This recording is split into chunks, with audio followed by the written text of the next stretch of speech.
25 years old, Karl Marx stood inside a Manchester textile mill and watched children older than 6 years old work 16-hour shifts among spinning machines that could tear off a hand in seconds. The air was thick with cotton dust that coated their lungs. Their fingers bled from tying broken threads at speeds that would make grown men weep.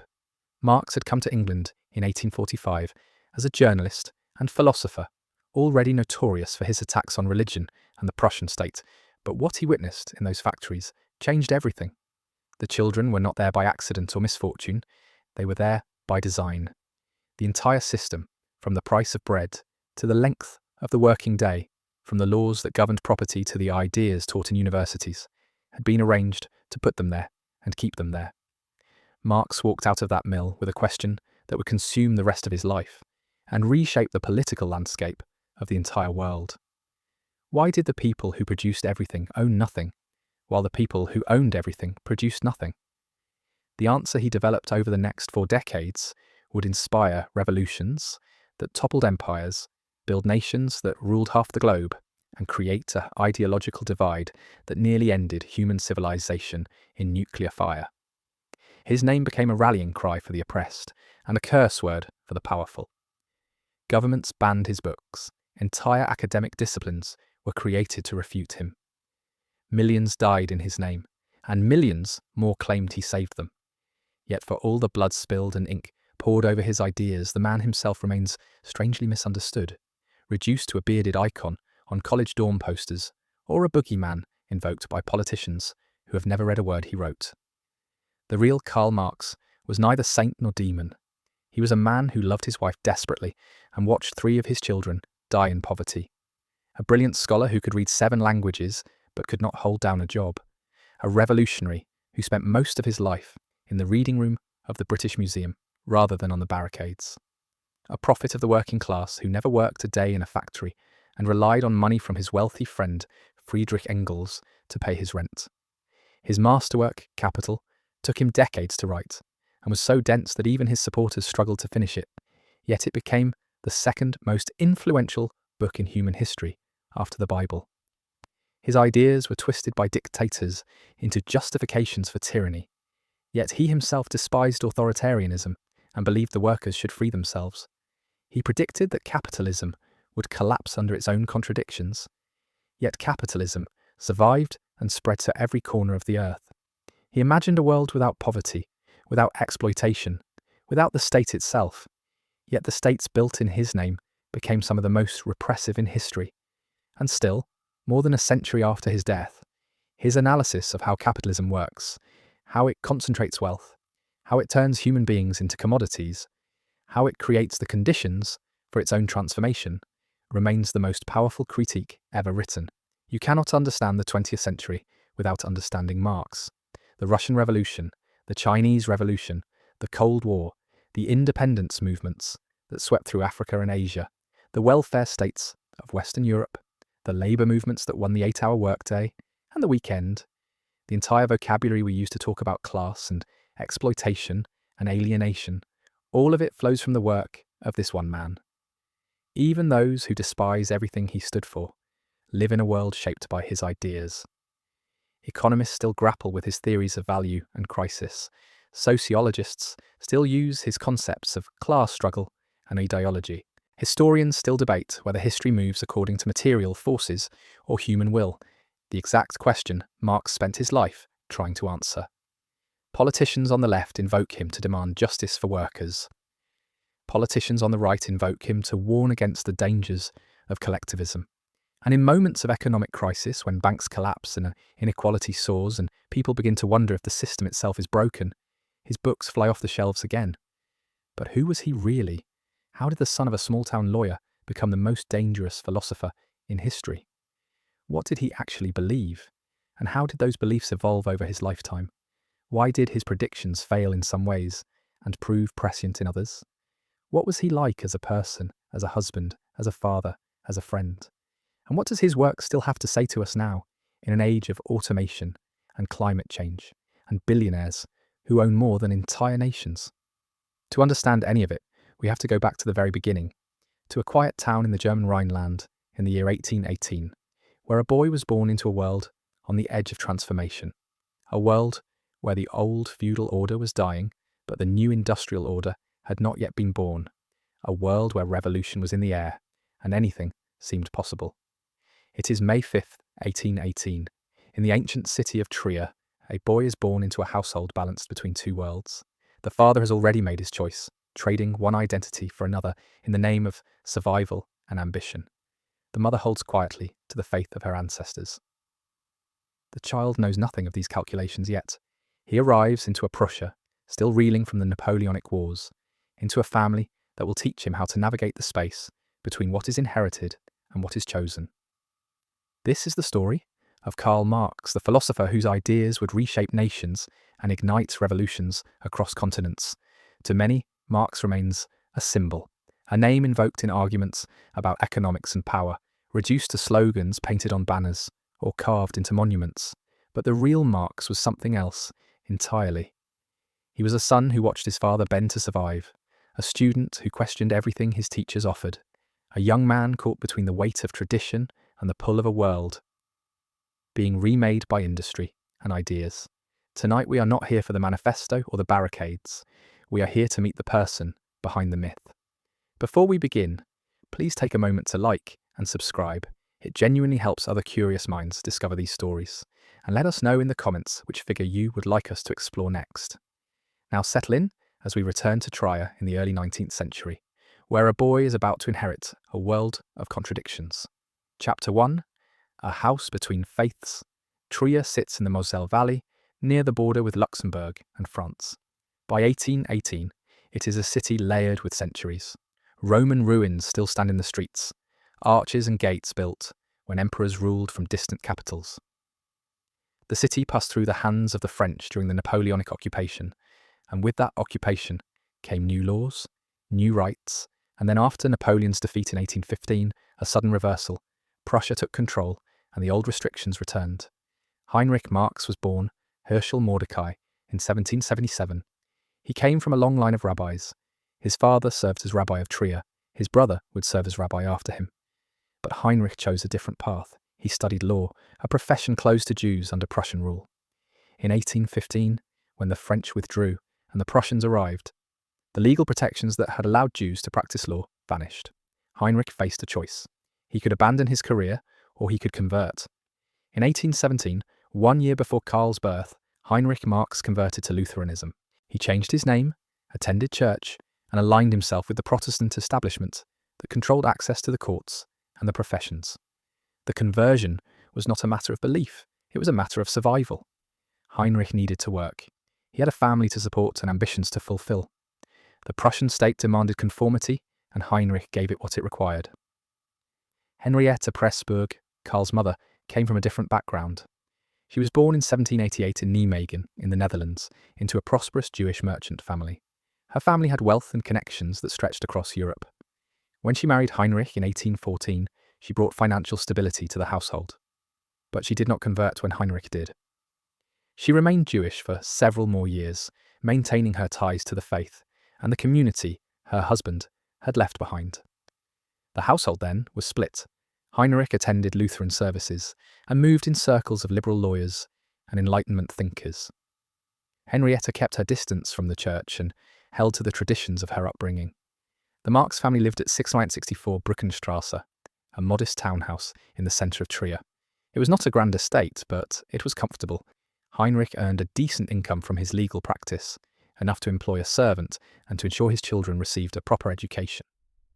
The house had a small library, and Heinrich filled it with the works of Voltaire, Rousseau, Kant and Lessing.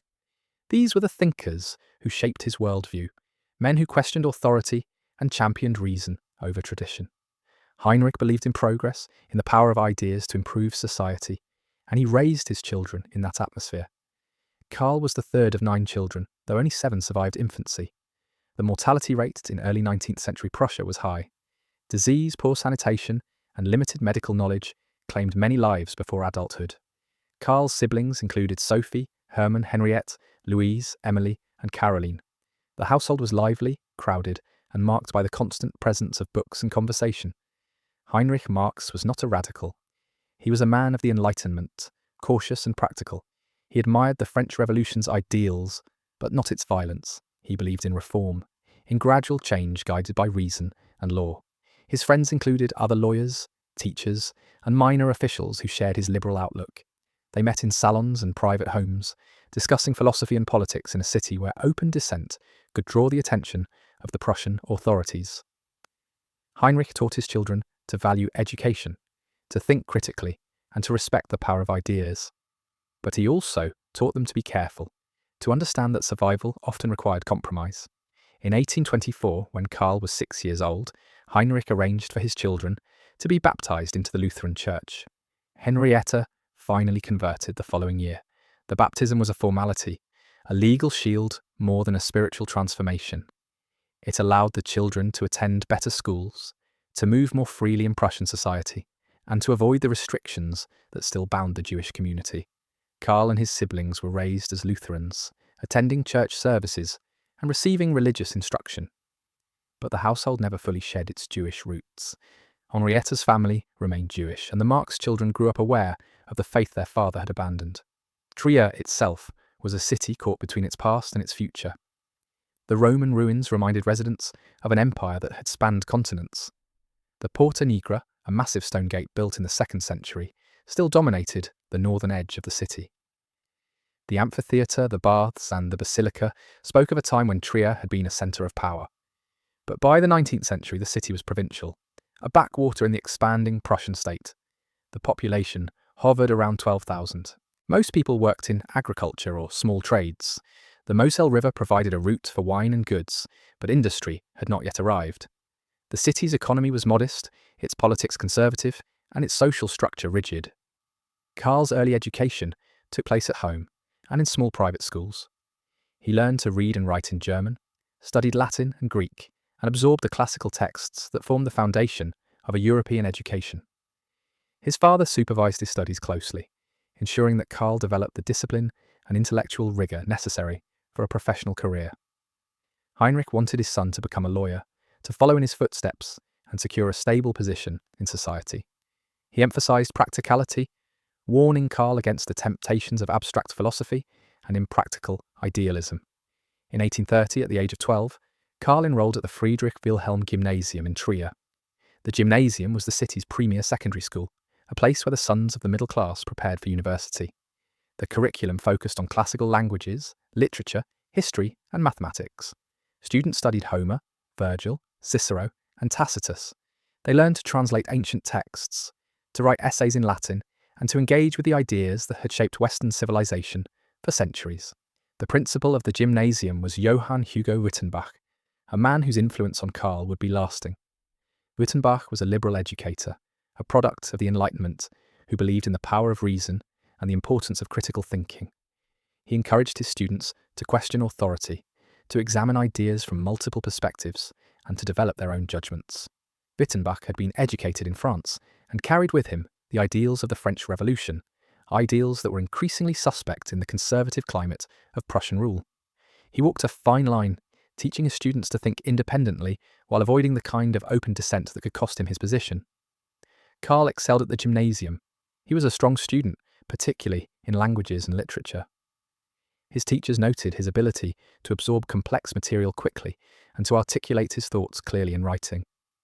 He was not the most disciplined student, and he occasionally clashed with teachers over minor infractions, but his intellectual gifts were undeniable. He read widely, moving beyond the required curriculum to explore works of philosophy and history on his own. In 1835, Karl wrote an essay titled The Union of Believers with Christ. It was a required assignment for his final examinations, a reflection on religious faith and moral duty. The essay reveals a young man grappling with questions of meaning and purpose. Karl wrote about the need for individuals to unite with Christ, to find strength and guidance through faith. The language is earnest, even pious, reflecting the Lutheran instruction he had received. But there are hints of something else, a concern with the relationship between the individual and the collective, a sense that moral action requires more than personal belief. The essay is not radical, but it shows a mind beginning to engage with the deeper questions that would occupy him for the rest of his life. Heinrich Marx was proud of his son's academic achievements, but he remained focused on practical concerns. He wanted Karl to pursue a career in law, to secure a position that would provide financial stability and social respectability. Heinrich had spent his life navigating the demands of a society that rewarded conformity and punished deviation. He knew the cost of ambition and the dangers of idealism unmoored from reality. He urged Karl to be sensible, to avoid unnecessary risks, and to remember that ideas, however compelling, could not pay the bills or protect a family from hardship.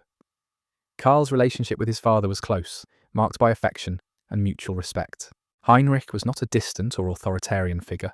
He engaged with his son's ideas, encouraged his intellectual curiosity, and took pride in his accomplishments. But he also worried.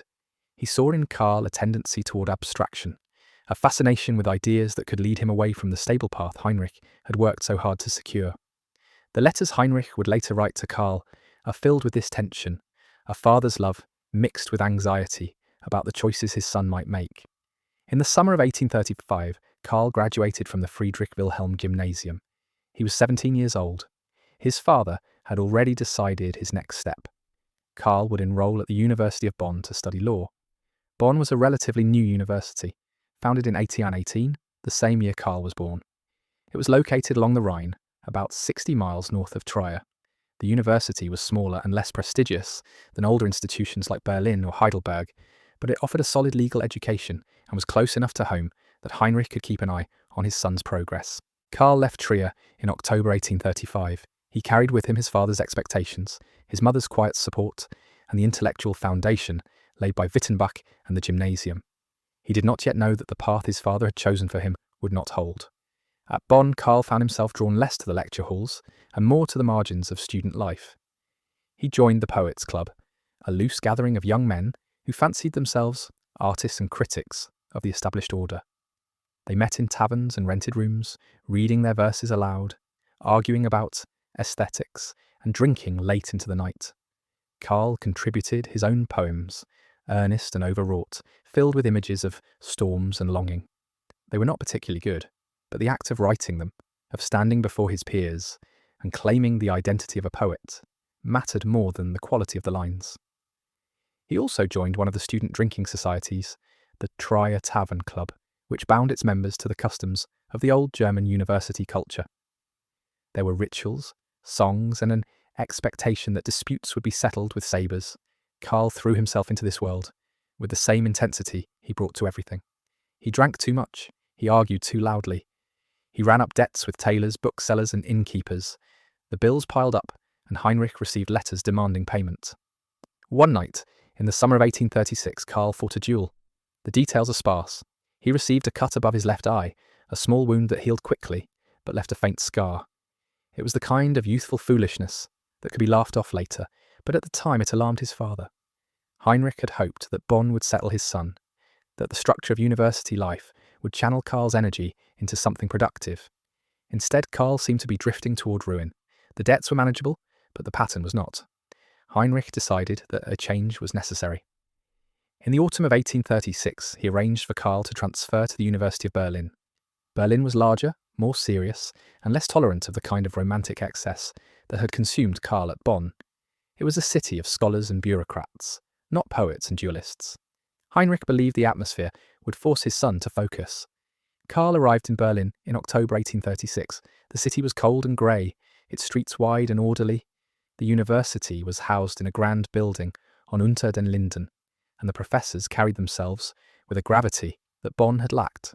Karl enrolled in the law faculty, as his father expected, but almost immediately his attention shifted. He attended lectures on jurisprudence and Roman law, but he found them dry and mechanical. What gripped him instead were the philosophy lectures, particularly those that dealt with the work of Georg Wilhelm Friedrich Hegel. Hegel had died 5 years earlier, in 1831, but his influence over Berlin's intellectual life remained overwhelming. His system of thought, dense and ambitious, claimed to explain the movement of history itself. Hegel argued that history was not random but rational, driven by the unfolding of something he called the absolute spirit. Contradictions, conflicts, and revolutions were not failures, but necessary stages in the progress of human freedom. The real was rational, and the rational was real. It was a philosophy that could justify the Prussian state, or, depending on how one read it, tear that state apart. Karl began to read Hegel obsessively. He filled notebooks with summaries and critiques, working through the logic, the phenomenology of spirit, and the philosophy of right. The language was difficult, the arguments labyrinthian, but Karl was drawn to the ambition of it. Hegel offered a way of thinking that was total, that refused to accept the world as a collection of disconnected facts. Everything was connected. Everything had a reason, and if you could grasp the underlying logic, you could understand not just what was, but what must come next. By 1837, Karl had effectively abandoned his legal studies. He still attended enough lectures to avoid expulsion, but his real education was happening elsewhere. He joined a group known as the Young Hegelians, a circle of radical intellectuals who met in cafes and private rooms to debate philosophy, religion, and politics. The group included Bruno Bauer, a theologian who was beginning to question the historical foundations of Christianity, and Ludwig Feuerbach, whose work would later argue that God was not a divine being, but a projection of human nature. The young Hegelians accepted Hegel's method, but rejected his conclusions. If history was rational, they argued, then the contradictions of the present, the injustices and hypocrisies, could not be defended as necessary. They had to be exposed and overcome. Karl found his people. These men were serious, combative, and uninterested in compromise. They wrote essays that were banned, gave lectures that were shut down, and treated every conversation as a battle for intellectual clarity. Karl joined in with enthusiasm. He wrote essays on aesthetics and metaphysics, none of which survive, and he earned a reputation as one of the sharper minds in the group. He was not yet a political radical, not in any organised sense, but the tools he was learning, the habit of critique, the refusal to accept authority at face value were shaping him. Meanwhile, something else was shaping him as well. In the summer of 1836, just before he left for Berlin, Karl had become secretly engaged to Jenny von Westphalen. Jenny was 4 years older than Karl, the daughter of Ludwig von Westphalen, a Prussian government official in Trier. She was considered one of the most beautiful women in the town, admired for her intelligence and grace. Her family was minor nobility, far above the Marxes in social standing. The engagement was not announced publicly. Both families knew it would cause talk. Jenny's decision to accept Karl was extraordinary. She had other suitors, men with titles and prospects. Karl had neither. He was a student with debts and a temper, the son of a lawyer who had converted from Judaism. But Jenny saw something in him. She believed in his brilliance, in the possibility that he might become someone significant. And Karl, for his part, loved her with a fierce and possessive intensity. He wrote her letters from Berlin, long and overwrought, filled with declarations of devotion and complaints about his loneliness. She kept them all. Jenny's father, Ludwig von Westphalen, played an unexpected role in Karl's intellectual development. Ludwig was a cultured man, well-read and open-minded, and he took a liking to Karl. He lent him books, including works of romantic literature and early socialist thought. He introduced Karl to the poetry of Goethe and the utopian ideas of Saint-Simon, a French thinker who had argued for a society organised around cooperation rather than competition. These conversations planted seeds. They gave Karl a vocabulary for thinking about inequality and justice that went beyond the abstract categories of Hegelian philosophy. Karl's own father, Heinrich, watched all of this with growing alarm. He had sacrificed much to give his son an education, and he expected that education to lead to a stable career. Instead, Karl was drifting toward radicalism, spending his time with dangerous thinkers and neglecting his legal studies. Heinrich wrote letters pleading with Karl to be practical, to think about his future, to remember his responsibilities. He warned that Karl's radical leanings would close doors, that no government would hire a man known for his subversive ideas. Karl read the letters and ignored the advice. In May 1838, Heinrich Marx died. He had been ill for months, his health weakened by worry and overwork. Karl did not return to Trier in time to see him. The news reached Berlin by letter, and Karl received it alone in his rented room. The loss was profound. Heinrich had been the one person who could still pull Karl back toward caution, who represented the possibility of a conventional life. With him gone, that possibility died as well. The death left Karl emotionally shaken and financially strained. Heinrich had provided a modest allowance, and now that income was uncertain. Karl's mother, Henrietta, controlled what remained of the family money, and she was far less sympathetic to Karl's ambitions. She saw him as reckless and ungrateful, and she was not inclined to support his philosophical pursuits. Karl would spend years in conflict with her over money, a conflict that never fully healed. But the death also freed him. There was no longer anyone whose approval he needed, no one whose disappointment could hold him back. Karl threw himself entirely into his studies, focusing now not on law, but on philosophy and political theory. He began work on a doctoral dissertation, a dense and technical piece of writing that compared the natural philosophies of Democritus and Epicurus. The subject was obscure, but the method was revealing. Karl was learning how to take apart ideas, to trace their origins, to show how even the most abstract theories were shaped by the material conditions of the societies that produced them. In 1842, Karl took a step that would change the direction of his life. He began writing for the Rheinische Zeitung, a liberal newspaper based in Cologne.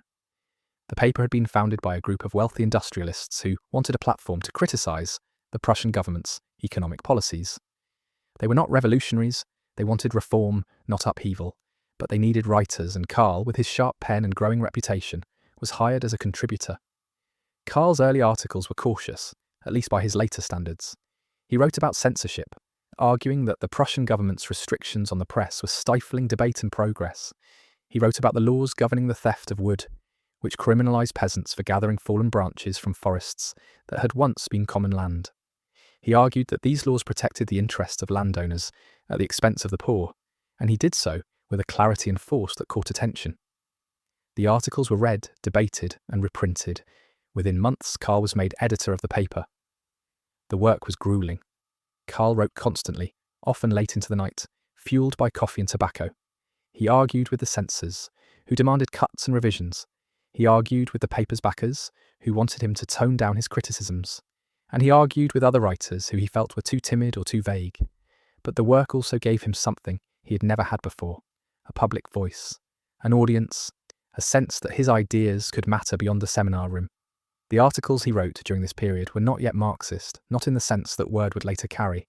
He had not yet developed his theory of class struggle or his critique of capitalism. But the seeds were there.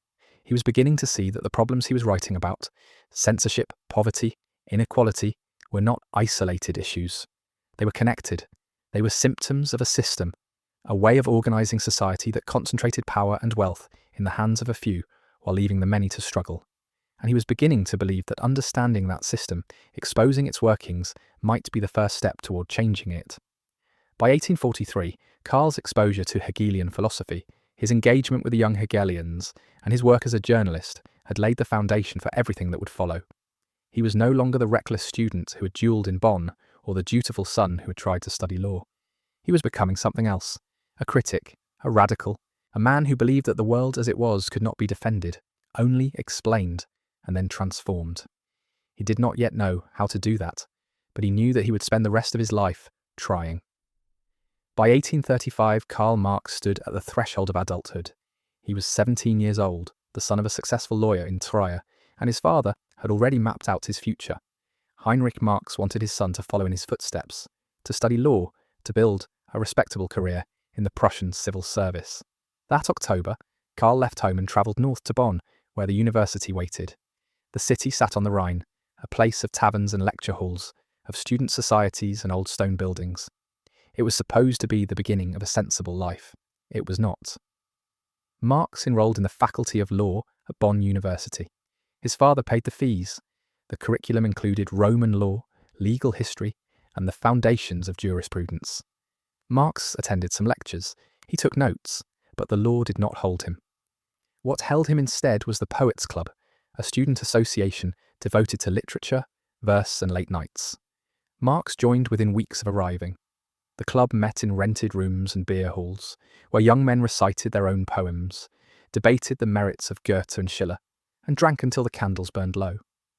Marx wrote poetry himself during these months. He filled notebooks with romantic verses, odes to love and nature, lines that strained for grandeur. Most of it was imitative, none of it was good, but he wrote with intensity, as if the act itself mattered more than the result.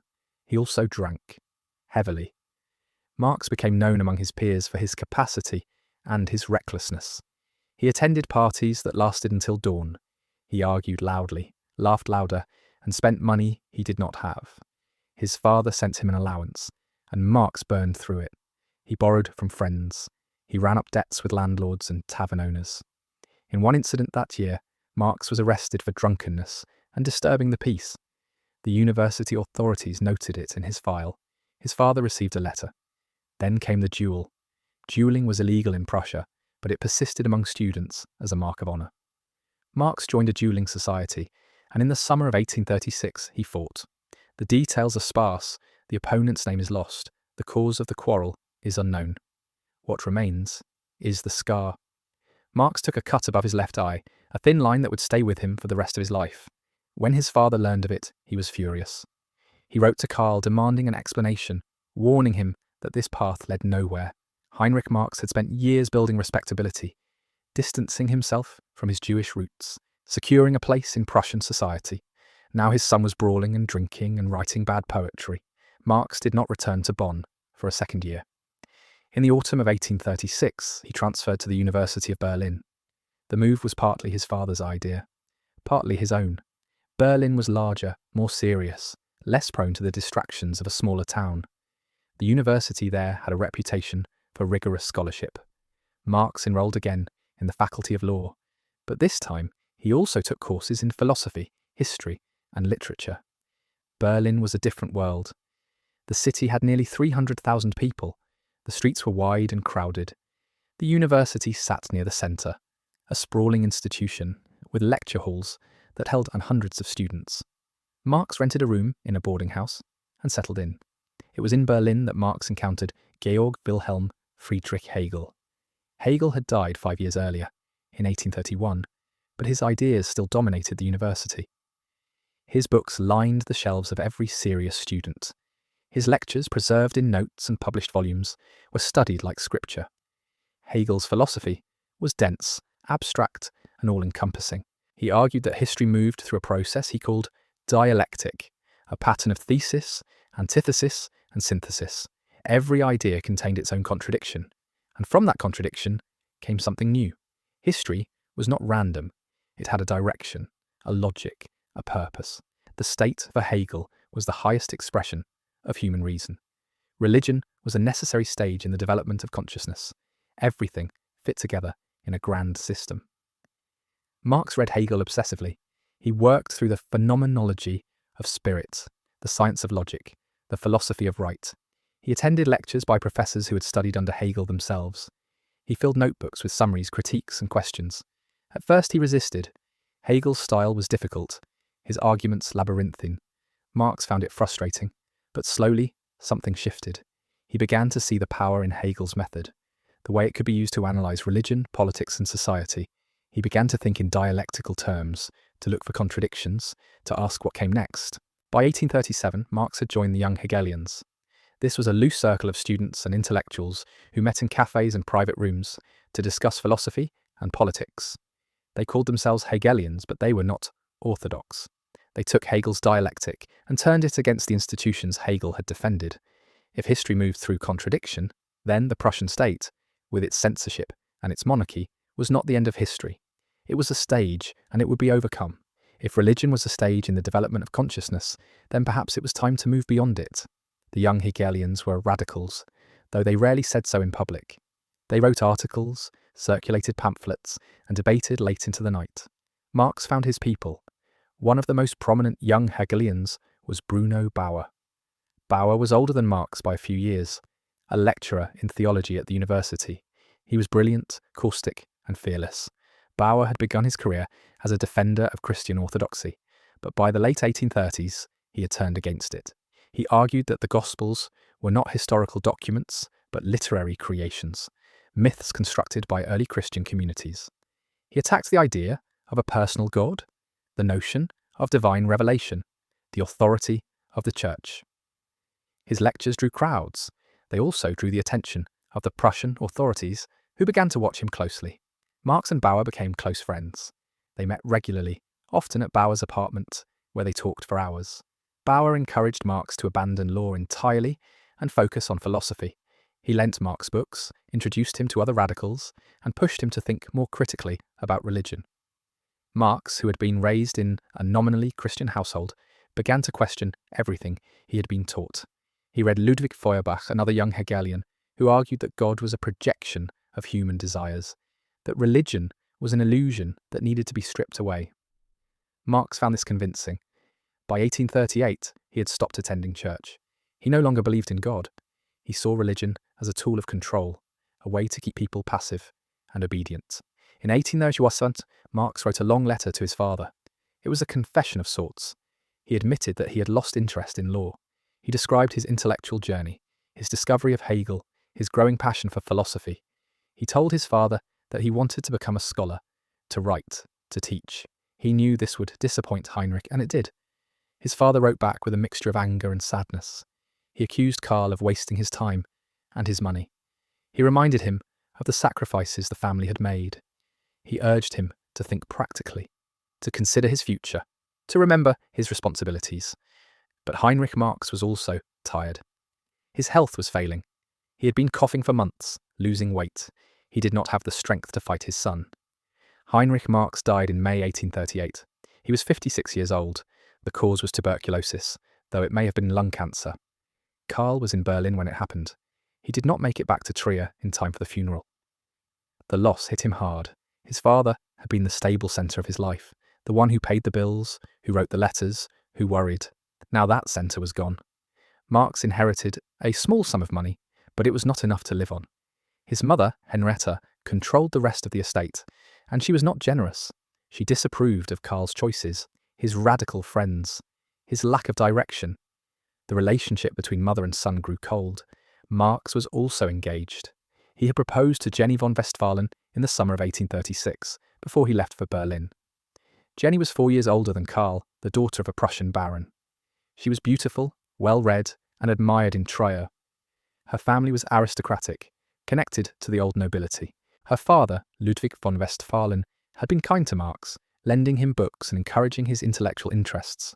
But the rest of the family was less enthusiastic. An engagement to the son of a Jewish lawyer, a young man with no career and no prospects, was not what they had hoped for. The engagement was kept quiet. Jenny's mother opposed it. Her brother Ferdinand despised Marx and everything he represented. But Jenny held firm. She loved Karl, or believed she did, and she was willing to wait. Marx threw himself into his studies. He attended lectures on Greek philosophy, Roman history, and German literature. He read Aristotle, Spinoza, and Kant. He wrote essays on legal theory and submitted them to his professors. But his real work happened outside the classroom. He spent long nights in his room, reading Hegel, taking notes, writing drafts of ideas that would not fully form for years. He was trying to understand how the world worked, how ideas shaped history, how history shaped ideas. He was beginning to develop his own philosophy, though he did not yet have the language for it. By 1841, Marx had been at Berlin for 5 years. He had not finished his law degree. He had no job, no income, no clear path forward, but he had something else. He had a method, a way of thinking, a set of questions that would guide the rest of his life. He had learned to look for contradictions, to ask who benefited, to see history as a process of conflict and change. He had abandoned religion and embraced atheism. He had joined a community of radicals who believed that the world could be understood and perhaps transformed. He did not yet know what he would do with all of this, but the foundation was laid. In 1839, Marx began work on his doctoral thesis, a project that would crystallize his break from pure philosophy and point toward the materialism that would define his later work. He chose to examine the ancient Greek philosophers, Democritus and Epicurus, two thinkers who had wrestled with the nature of atoms, matter, and human freedom. The topic was not accidental. Marx was drawn to Epicurus because the ancient philosopher had argued that atoms could swerve, that they possessed a degree of randomness that made human freedom possible within a material universe. It was a way of defending free will without invoking gods or abstract spirits. Marx saw in Epicurus a model for his own project, a way to ground human agency in the physical world rather than in Hegel's realm of ideas. The thesis was titled The Difference Between the Democritean and Epicurean Philosophy of Nature. It was dense, technical, and aimed at a narrow academic audience. Marx argued that while Democritus had been a strict determinist, believing that atoms moved in predictable chains of cause and effect, Epicurus had introduced the concept of the clinamen, the swerve, which allowed for spontaneity and choice. For Marx, this was not just an abstract debate about ancient physics. It was a question about whether human beings could change their circumstances, or whether they were locked into predetermined patterns. He sided with Epicurus, defending the possibility of human action within a material framework. The thesis was a philosophical argument, but it carried the seeds of his later insistence that people could reshape society through conscious struggle. Marx had originally planned to submit the thesis to the University of Berlin, where he had spent years studying, but Berlin's philosophy faculty was conservative, dominated by orthodox Hegelians who viewed any deviation from the master's idealism with suspicion. Marx's materialism and his open atheism would have made him a difficult candidate. He also knew that the process would be slow, requiring oral examinations and the approval of multiple professors who had little sympathy for his views. So he looked elsewhere.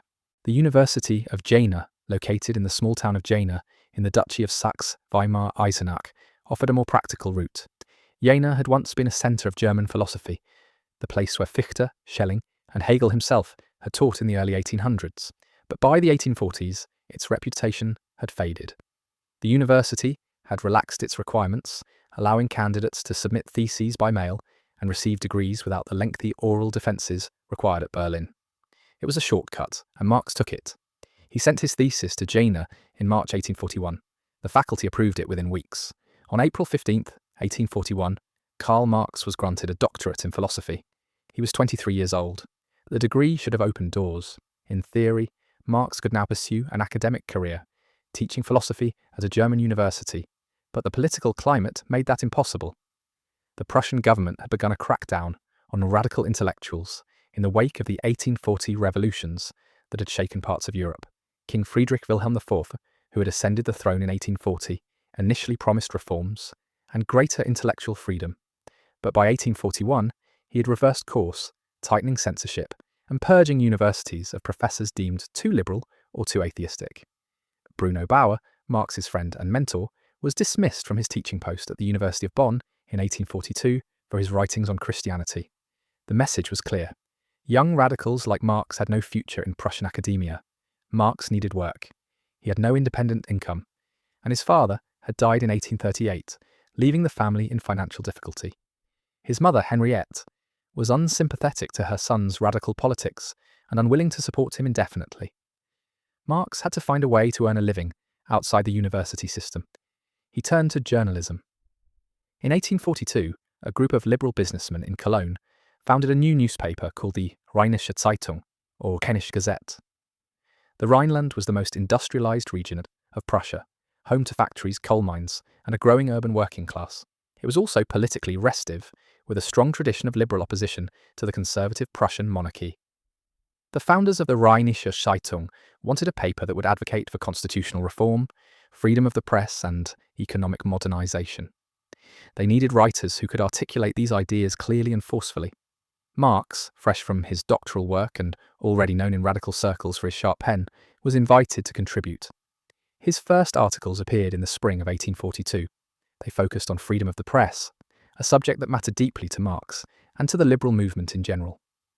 The Prussian government maintained strict censorship laws, requiring all newspapers to submit articles to state censors before publication. The censors could delete passages, demand rewrites, or shut down papers entirely if they judged the content too critical of the monarchy or the church. Marx argued that this system was not just an inconvenience, but a fundamental violation of human freedom. He wrote that ideas could only develop through open debate, that truth emerged from the clash of opposing viewpoints, and that censorship stifled the very process by which society could improve itself. The articles were well received. They were clear, forceful, and grounded in philosophical arguments that gave weight to what might otherwise have been simple political complaints.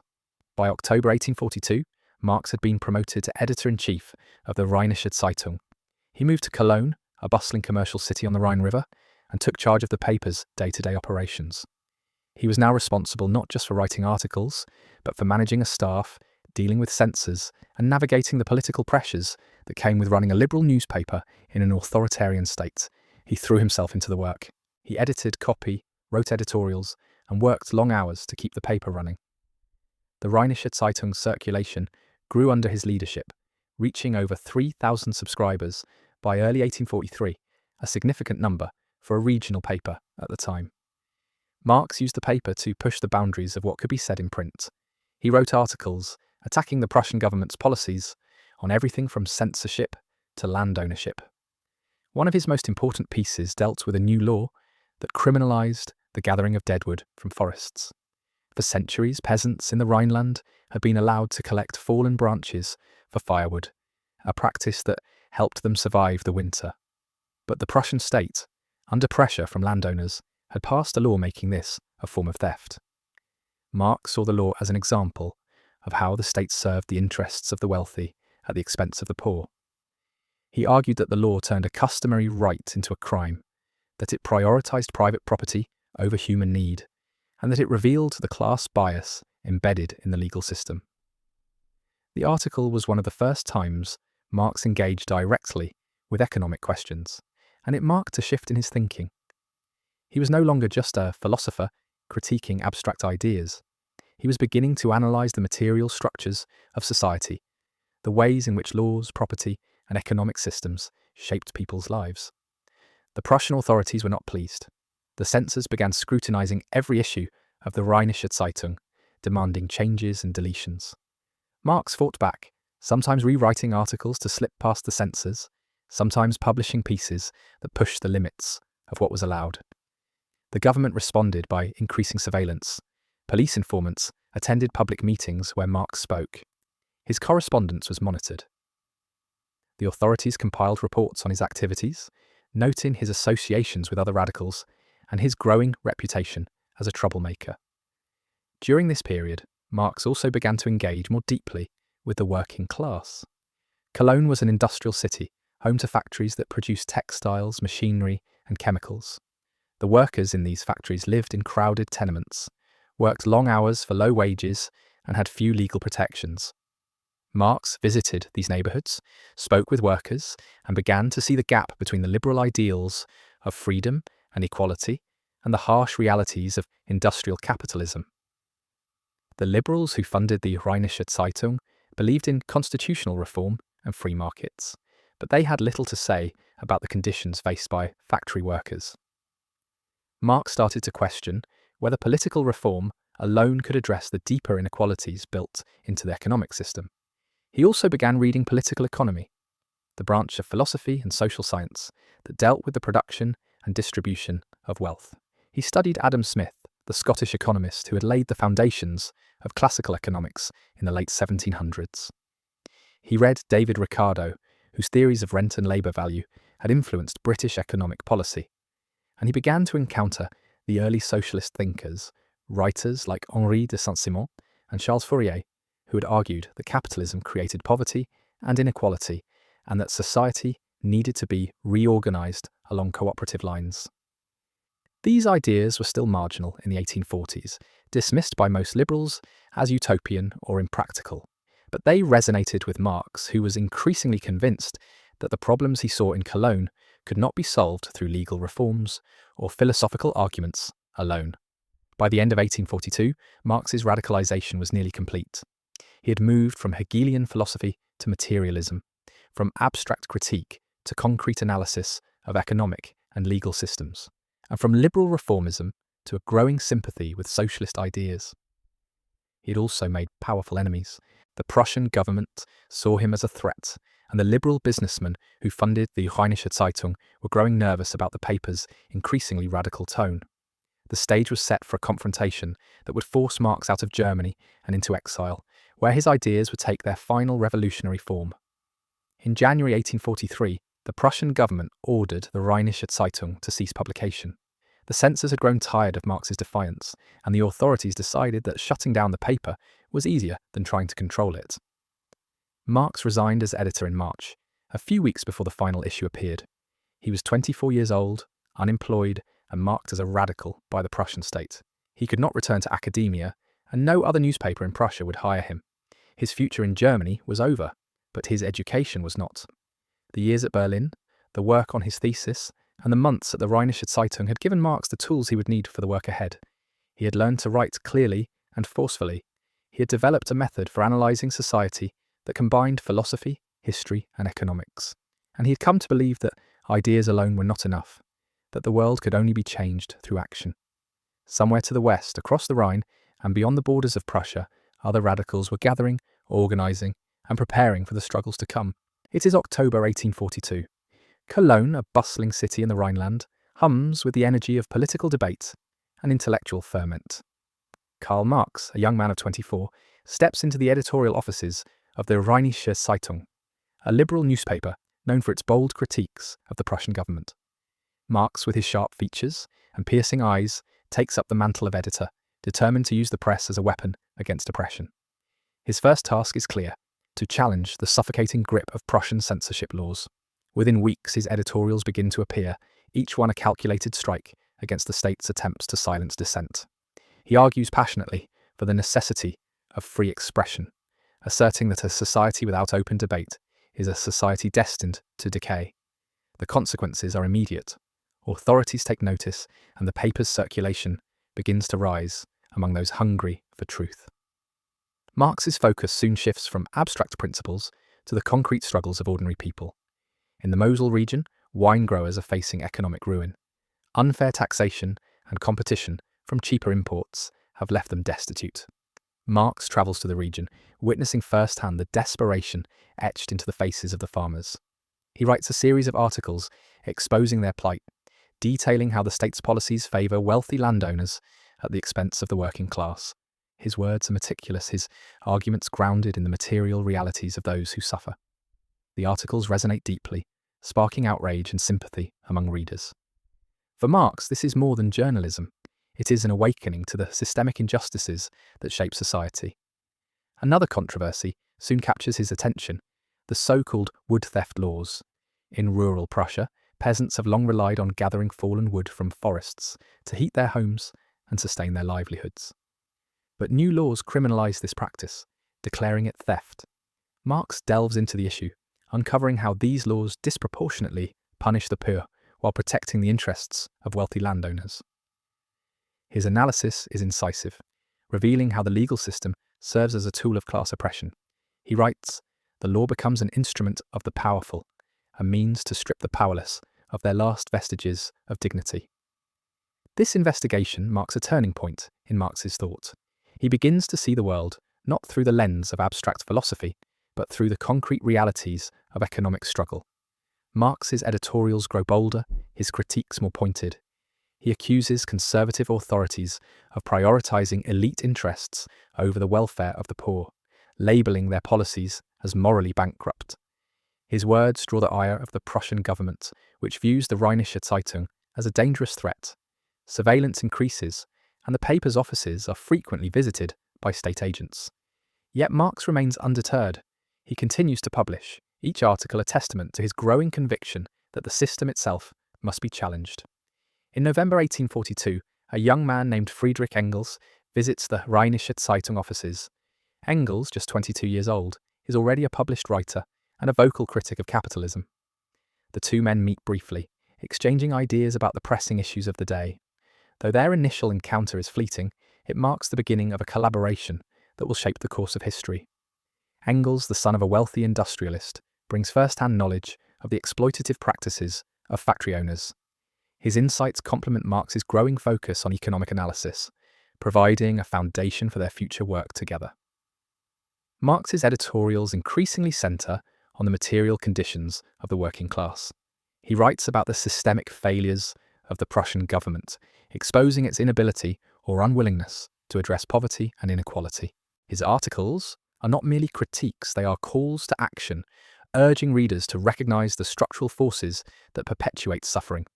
He engages in debates with other intellectuals, including Bruno Bauer, over the role of religion and philosophy in society.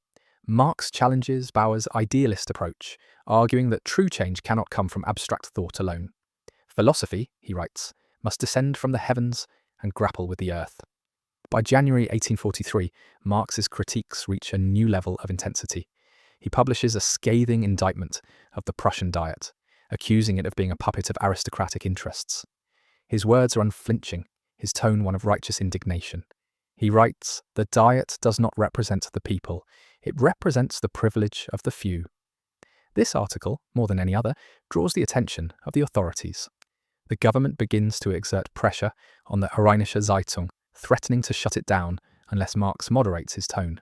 But Marx refuses to compromise. His commitment to truth and justice is unwavering. As the months pass, Marx's thinking undergoes a profound transformation. He begins to question the Hegelian philosophy that once dominated his worldview.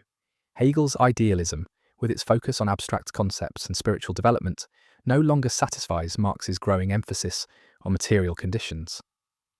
He starts to develop his own approach, one that seeks to understand society through the lens of economic and social relations. This shift marks the beginning of what will later become known as historical materialism, a framework that will revolutionize the study of history and society. Marx's time at the Rheinische Zeitung is both formative and tumultuous. It is here that he first grapples with the realities of class struggle, here that he begins to articulate the ideas that will define his life's work.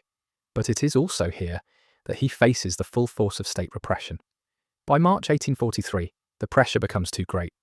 The Prussian government shuts down the newspaper, silencing one of its most vocal critics.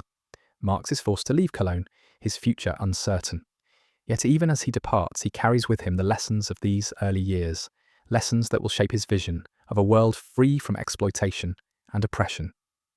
This is the story of Karl Marx, a man who dared to challenge the foundations of society and in doing so, change the course of history.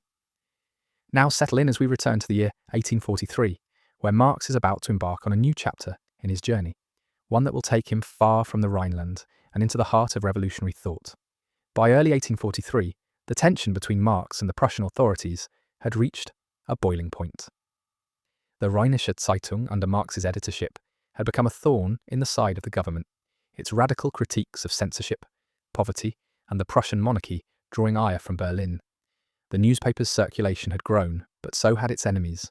In March 1843, the Prussian government issued an order for its closure, citing its dangerous tendencies and subversive influence on public order. Marx, defiant to the end, resigned as editor in protest in March, but his gesture could not save the paper. By April, the Rheinische Zeitung was officially shut down, its presses silenced.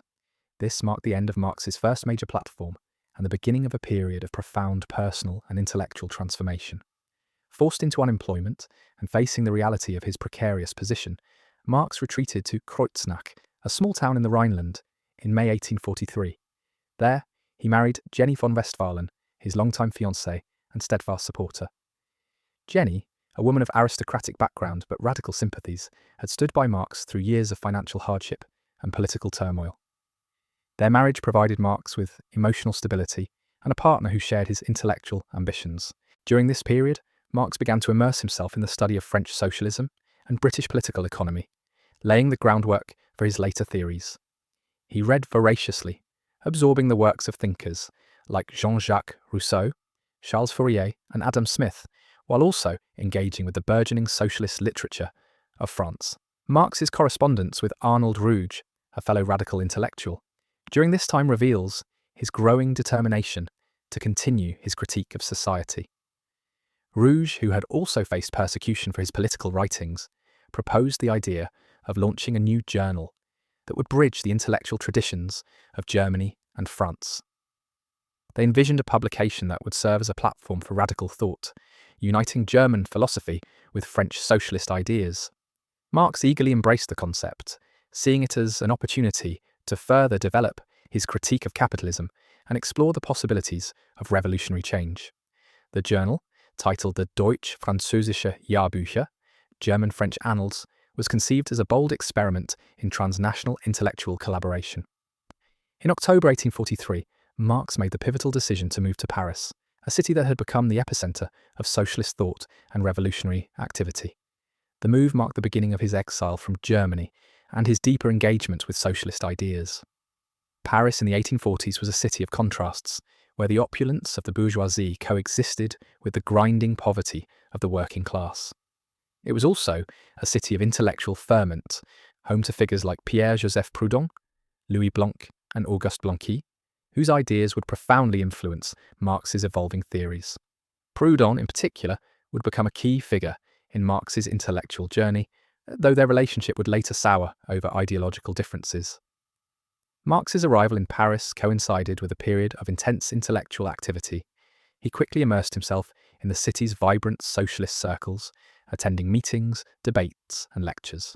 It was here that Marx first encountered Friedrich Engels, a young German radical who had already made a name for himself with his writings on political economy. Engels, who had spent time in England observing the conditions of the working class, had recently published Outlines of a Critique of Political Economy, a work that would have a profound impact on Marx's thinking.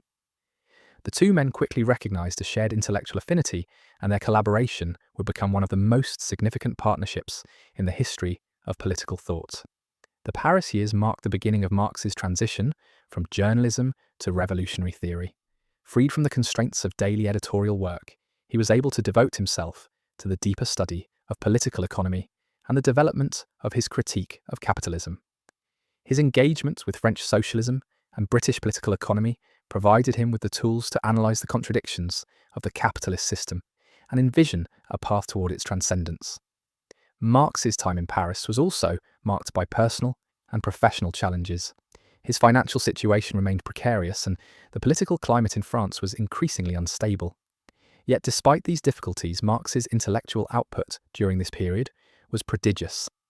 Marx's collaboration with Engels began to take shape in earnest during their time in Paris.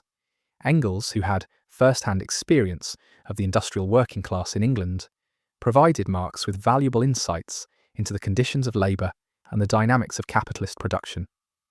Their discussions laid the foundation for their later works, including the Communist Manifesto and Capital. Engels's Outlines of a Critique of Political Economy had already begun to articulate a systematic critique of capitalism, and Marx's engagement with this work helped to refine his own ideas. Together, they began to develop a theoretical framework that would challenge the foundations of bourgeois society and inspire generations of revolutionaries. The Deutsch-Französische Jahrbücher, though short-lived, represented an important milestone in Marx's intellectual journey. The journal's first and only issue, published in February 1844, featured contributions from both Marx and Engels, as well as other prominent radicals of the time. Marx's essay on the Jewish question and his critique of Hegel's philosophy of law appeared in this issue, showcasing his growing theoretical sophistication. The journal's failure to attract a wider audience and its financial difficulties led to its demise after just one issue, but it served as a crucial stepping stone in Marx's development as a thinker. Marx's time in Paris was also marked by his deepening engagement with the working class movement. He attended meetings of the League of the Just, a secret society of German radicals that would later evolve into the Communist League. These experiences brought Marx into direct contact with the struggles of the working class and reinforced his belief in the need for revolutionary change. His growing involvement with the socialist movement in Paris further solidified his commitment to the cause of the proletariat and his determination to develop a theoretical framework that could guide their struggle. By the end of 1844, Marx's ideas had begun to crystallize into a coherent critique of capitalism. His engagement with French socialism, British political economy, and the working class movement in Paris had provided him with the intellectual tools to analyze the contradictions of the capitalist system and envision a path toward its transcendence. The partnership with Engels, forged during this period, would prove to be one of the most fruitful collaborations in the history of political thought. Together, they would go on to develop a theoretical framework that would challenge the foundations of bourgeois society and inspire generations of revolutionaries. Marx's exile in Paris was a period of intense intellectual and political activity, but it was also a time of personal hardship. The financial struggles that had plagued him in Germany continued to haunt him in France, and the political climate in Paris was increasingly volatile. Yet despite these challenges, Marx's time in Paris marked a turning point in his intellectual journey. It was here that he began to formulate the ideas that would define his legacy as a revolutionary thinker and the architect of a new vision of society. The Paris years were a crucible in which Marx's ideas were forged, setting the stage for the revolutionary theories that would come to shape the course of history. It is October 1843, Paris, a city alive with the hum of radical thought and political dissent. A young German philosopher, recently expelled from his homeland, steps into the Latin Quarter. His name is Karl Marx, and he carries with him the weight of a government crackdown. The Prussian authorities have shut down the Rheinische Zeitung, the newspaper he edited, silencing his voice. But in Paris, Marx finds a new beginning. This is the story of Karl Marx, the man who would redefine the world's understanding of history and economics. To many, Marx remains the stern-faced prophet of revolution, a figure shrouded in myth and caricature. But the real Marx, he was something else entirely. Tonight, we are not here for the slogans or the iconography. We are here to meet the man behind the myth. Before we begin, please take a moment to like and subscribe. It genuinely helps other curious minds discover these stories.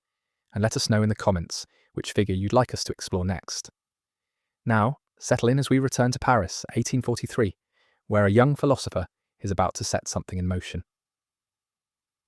Chapter 4: Paris Exile and Historical Materialism.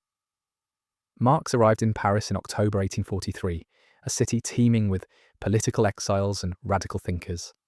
The Latin Quarter, where he settled, was a hub of intellectual ferment, a place where ideas clashed and fused in the smoky back rooms of cafes. It was here that Marx began to immerse himself in the works of French socialists like Saint-Simon, Charles Fourier, and Pierre-Joseph Proudhon. These thinkers, each in their own way, had sought to diagnose the ills of industrial society and propose alternatives. Marx, ever the voracious reader, absorbed their ideas, dissecting them with a critical eye. But Marx's intellectual journey did not stop at French socialism.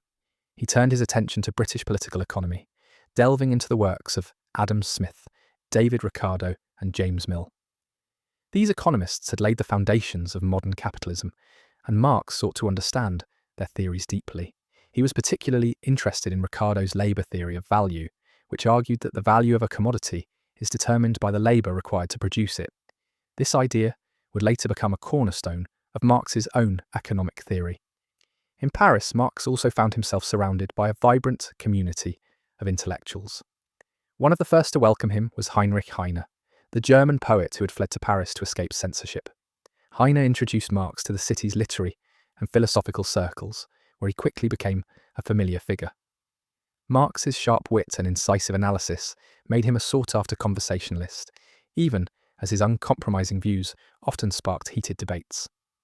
Marx's collaboration with Arnold Ruger, another German exile, marked a significant moment in his Paris years. Together, they launched the Deutsch-Französische Jahrbücher, a journal aimed at bridging German philosophy and French socialism. The first issue, published in February 1844, featured two of Marx's seminal essays, On the Jewish Question and Contribution to the Critique of Hegel's Philosophy of Right.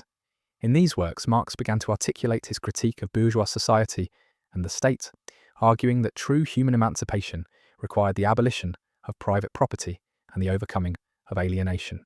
But it was in August 1844 that Marx's path took a decisive turn. At the Café de la Régence, a popular meeting spot for intellectuals, Marx encountered Friedrich Engels, a young German businessman with a deep interest in social issues. Engels had recently published The Condition of the Working Class in England, a groundbreaking study of the lives of industrial workers. The two men quickly formed a bond, united by their shared commitment to understanding and transforming the world. Engels' first-hand experiences of English factory conditions would profoundly influence Marx's thinking, steering him toward a focus on class struggle. Marx's time in Paris was also marked by intense intellectual labour. In the economic and philosophic manuscripts of 1844, he developed his theory of alienation, arguing that under capitalism, workers are estranged from the products of their labour, from the process of production, and from their own humanity. This alienation, Marx believed, was not merely an economic phenomenon, but a profound moral and existential crisis. He critiqued Hegelian idealism, asserting that it was not ideas or consciousness that shaped history, but material conditions, the way people produce and reproduce their means of life. Marx's engagement with Moses Hess, a prominent socialist thinker, further deepened his understanding of communism. Hess introduced Marx to the concept of communism as a movement aimed at the abolition of private property and the establishment of a classless society. Marx began attending meetings of the League of the Just, a secret society of German workers in Paris. These gatherings exposed him to the lived experiences of the proletariat, reinforcing his conviction that the working class would be the agent of revolutionary change. As Marx's ideas took shape, Paris remained a city of contradictions. The Latin Quarter buzzed with revolutionary fervour, yet the broader society was marked by stark inequalities. The working class, whose labour powered the city's factories and workshops, lived in squalor, while the bourgeoisie enjoyed the fruits of their exploitation. Marx's observations of this disparity fueled his growing critique of capitalism and his belief in the necessity of a proletarian revolution. By 1845, Marx's intellectual foundations were firmly established. His encounters with French socialism, British political economy, and the realities of working-class life had crystallized into a coherent worldview. He had begun to articulate the principles of historical materialism, the idea that the material conditions of society, its economic base, shape its political and ideological superstructure. This insight would become the bedrock of Marx's later work, guiding his analysis of capitalism and his vision of a socialist future. But Marx's time in Paris was not destined to last. The Prussian government, wary of his growing influence, pressured the French authorities to expel him. In February 1845, Marx received an order to leave Paris. Once again, he found himself uprooted, forced to seek refuge elsewhere.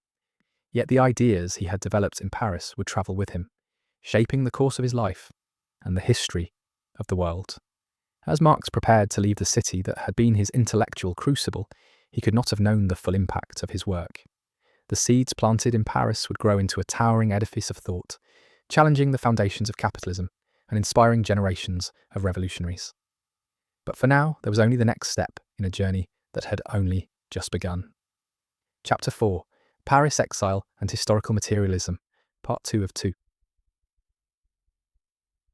The cobblestone streets of Paris in 1844 echoed with more than just the clatter of carriages.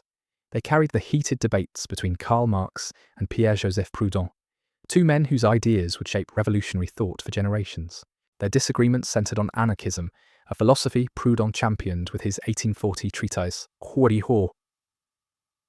What is Property? Marx, however, saw fatal flaws in Proudhon's vision. Where the French anarchist imagined a stateless society emerging peacefully through mutual aid, Marx insisted any transformation required class conflict. Their arguments grew so intense that by winter their correspondence had cooled to polite formalities. The rift foreshadowed a division that would later split the socialist movement itself. That same year, Marx turned his critical gaze homeward. In July 1844, Prussian textile workers in Silesia rose up against starvation wages, only to be crushed by cavalry charges. When King Frederick William IV proposed minor poor law reforms in response, Marx penned critical marginal notes on the article The King of Prussia and Social Reform. His quill dripped with scorn for these cosmetic changes. The state, he wrote, can never resolve social contradictions through administrative tinkering. The pamphlet circulated among exiled radicals, its pages smuggled into Prussia inside hollowed-out books.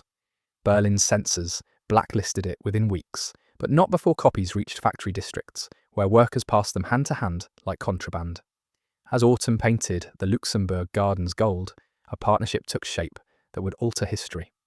Friedrich Engels arrived in Paris that August, fresh from witnessing Manchester's industrial hellscape. Their first meeting at the Café de la Régence lasted 10 hours, the chessboard between them untouched. By December, they were co-authoring The Holy Family, a 200-page demolition of the young Hegelians. Marx reserved particular venom for Bruno Bauer, his former mentor. Where Bauer saw ideas as history's driving force, Marx countered with visceral examples. The calloused hands of lion silk weavers, the soot-stained faces of English miners. Philosophy that floats above material conditions, he wrote, is just theology in disguise. The book's printing costs drained Marx's inheritance, but the tactical alliance with Engels proved priceless. Winter tightened its grip on the left bank as Prussian spies took note of Marx's activities. Ambassador Heinrich von Arnim filed reports to Berlin describing a certain Dr. Marx who corrupted German expatriates with subversive doctrines. French police archives from January 1845 record surveillance notes. Subject meets weekly with Weavers' Union at Rue Saint-Denis. Receives foreign visitors at all hours. The pressure mounted until Interior Minister François Guizot signed the expulsion order on January 25th. When officers delivered it to Marx's cramped apartment on Rue Vaneau, his pregnant wife Jenny packed their few possessions by candlelight. By February 3rd, 1845, the family crossed into Belgium. Their Paris exile ended. Brussels offered precarious refuge. The Belgian king tolerated radicals only so long as they avoided local politics. Marx, now stateless, signed a pledge not to publish on current affairs, a promise he circumvented by writing theoretical works instead. It was here, in a drafty boarding house near the Sablon district, that historical materialism took its mature form. Marx filled notebooks with observations from factory surveys and parliamentary blue books, tracing how spinning jennies and steam hammers reshaped entire societies. The hand mill gives you feudalism, he would later write. The steam mill gives you capitalism. These insights crystallized in the German ideology, co-written with Engels, but left unpublished as no printer would touch it. The manuscript gathered dust while its ideas ignited underground study circles from Leipzig to London. The Brussels years also saw Marx's first systematic formulation of class struggle as history's engine. Studying the 14th century Champi revolt and the English peasants' revolt, he identified a pattern. Each advance in productive forces birthed new antagonisms. The 1844 Silesian Weavers' Uprising confirmed it for modern times. At Communist League meetings above a tailor's shop, Marx debated these theories with Wilhelm Weitling, a self-educated tailor whose utopian socialism clashed with Marx's scientific approach. Their February 1846 confrontation became legend. Marx slamming his fist on a table piled with economic treatises, shouting that ignorance never helped anybody. Meanwhile, his network expanded across borders. Through the German Workers' Education Society, Marx corresponded with Chartists in England and Icarian socialists in America. A particularly fruitful connection emerged with Julian Harney of the Fraternal Democrats, who introduced British Labour leaders to Marx's analysis. These threads would later weave together in the International Workingmen's Association. Even in exile, Marx's influence radiated outward. French socialist Louis Blanc carried his pamphlets into the 1848 revolutionary tumult, while Russian anarchist Mikhail Bakunin absorbed and later distorted his class analysis. The Paris-Bruxelles period marked Marx's decisive turn from philosophy to praxis. Where his 1843 critique of Hegel's philosophy of right still wrestled with abstract concepts, by 1845 he was drafting theses on Feuerbach. 11 razor-sharp propositions ending with the famous call to change the world rather than merely interpret it. This shift didn't come without costs. Chronic boils, likely from stress and malnutrition, plagued him during these years. Prussian authorities revoked his citizenship in December 1845, rendering him officially a man without a country. Yet the theoretical groundwork laid between 1843 and 1847 would sustain revolutionary movements for the next century and beyond. When the 1848 revolutions erupted, Marx was ready. The Communist Manifesto, penned feverishly in a Brussels attic that January, distilled years of research into electrifying prose. Its opening lines, "A spectre is haunting Europe," drew directly from police reports that had once called him a spectre. The manifesto's historical materialist framework, its analysis of capitalism's globalizing drive, even its tactical prescriptions for workers' parties, all grew from seeds planted during those lean Paris and Brussels years. By the time barricades went up in Vienna and Berlin that March, Marx had already demonstrated how philosophy could become a material force when grasped by the masses. The revolution's eventual defeat would send him into London exile, but the theoretical weapons forged in this crucible remained sharp for generations of fighters yet unborn. It is February 1845. Paris, the city of revolution, expels one of its most radical thinkers. Karl Marx, a 26-year-old philosopher with a sharp pen and sharper critique of capitalism, is forced to leave France under pressure from Prussian authorities. The Prussian government, wary of his revolutionary writings, has successfully lobbied for his removal. Marx, with his wife Jenny and their infant daughter, crosses the border into Belgium, seeking refuge in Brussels.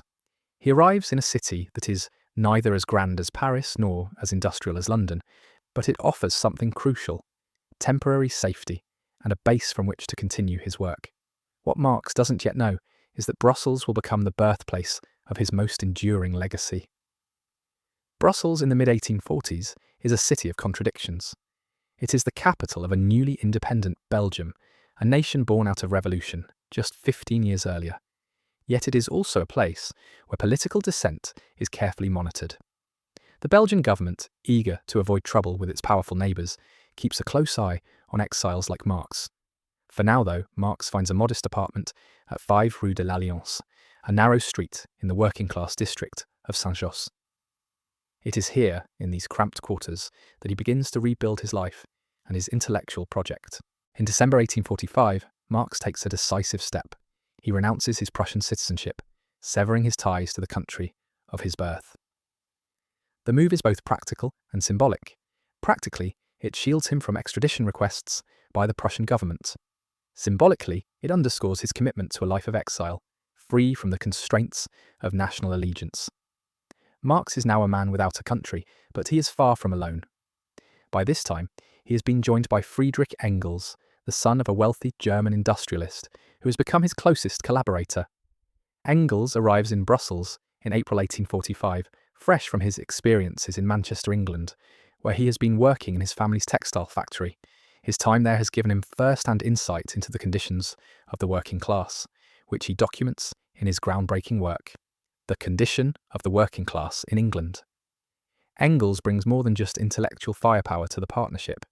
He also provides financial support, enabling Marx to focus on his writing. Together, they begin work on The German Ideology, a sprawling manuscript that critiques the young Hegelians, a group of philosophers who dominate German intellectual circles. Marx and Engels argue that these thinkers, despite their radical rhetoric, fail to address the material conditions that shape society.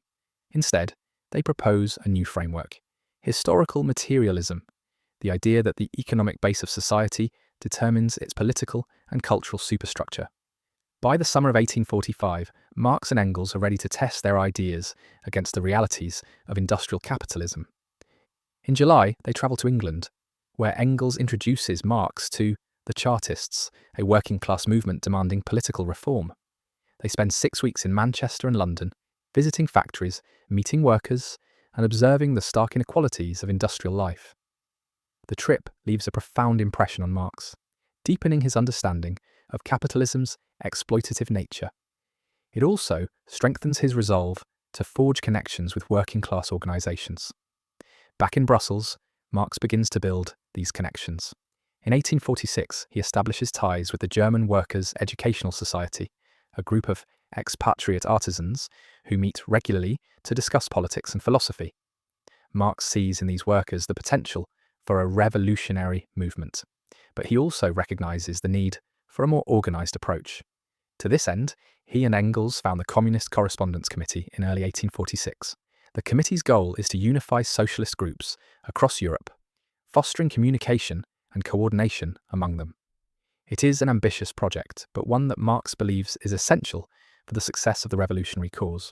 Not everyone shares Marx's vision. In March 1846, he clashes with Wilhelm Weitling, a self-taught tailor and prominent figure in the socialist movement. Weitling advocates for a form of utopian socialism, emphasizing moral appeals and small-scale experiments.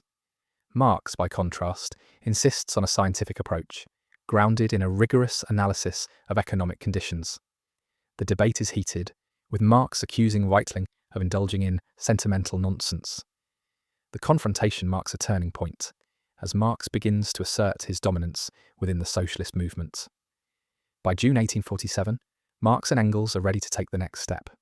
They travel to London to attend the Congress of the League of the Just, a secret society of German artisans.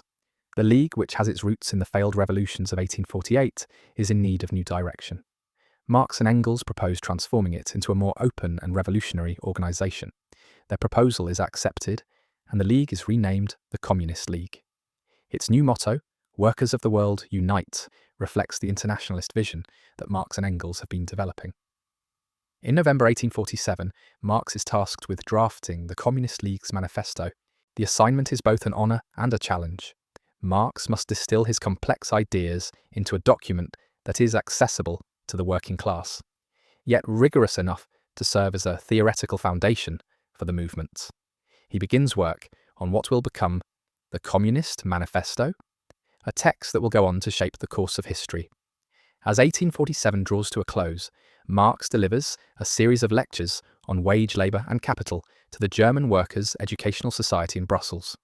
These lectures, later published as a pamphlet, further develop his critique of capitalism, explaining how workers are exploited through the wage system.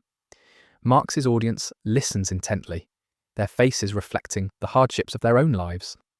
For Marx, these lectures are not just an academic exercise. They are a call to action, a reminder that theory must be grounded in practice. By the end of 1847, Marx has laid the groundwork for a revolutionary movement. His ideas have taken shape, his alliances have been forged, and his manifesto is nearly complete. Yet the year ahead will bring new challenges, as Europe teeters on the brink of revolution. For Marx, the struggle is just beginning. It is January 1848. In a small, cramped apartment on Rue d'Orléans in Brussels, Karl Marx and Friedrich Engels sit hunched over a table, their pens scratching furiously across paper. The room smells of ink, tobacco, and the faint tang of coal smoke from the stove. Outside, the winter chill bites at the cobblestone streets, but inside, the heat of revolutionary thought burns bright. The two men are completing a document that will become one of the most influential political texts in history, the Communist Manifesto. By the time they finish, they will have distilled years of theory into a single, electrifying call to arms. Workers of the world, unite. The pamphlet, written in German, was published in London in February 1848 by the Communist League, a small but fervent group of radicals. Its timing could not have been more fortuitous. Within weeks, Europe would erupt in the revolutions of 1848, a wave of uprisings that swept across the continent, from Paris to Vienna to Berlin. The manifesto's bold declaration that the history of all hitherto existing society is the history of class struggles resonated deeply with the discontented masses. Yet for Marx and Engels, the revolution was not merely a spontaneous uprising. It was the inevitable outcome of historical materialism, a theory they had been refining for years. But Marx's revolutionary activities did not go unnoticed. By March 1848, the Belgian authorities had had enough. On March 3rd, Marx was arrested in Brussels and charged with incitement. His wife, Jenny, was detained as well, though she was released after a night in jail. Marx, however, was expelled from Belgium, forced to leave behind the city that had been his home for 3 years. He boarded a train to Paris, where the February Revolution had just toppled King Louis Philippe and established the Second Republic. Paris in the spring of 1848 was a cauldron of political fervour. The streets teemed with workers, students, and radicals, all clamouring for change. Marx arrived in time to witness the provisional government struggles to balance the demands of the bourgeoisie and the proletariat. He joined the German Workers' Club, a group of exiled radicals, and began agitating for revolution in his homeland. By April, Marx and Engels had travelled to Cologne, where they hoped to ignite the flames of revolution in the German Confederation. Cologne, a bustling industrial city on the Rhine, became the centre of their efforts.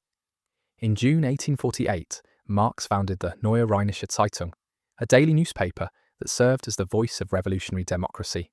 The paper's masthead bore the slogan, "Organ of Democracy," and its pages were filled with scathing critiques of the Prussian monarchy and calls for working-class unity.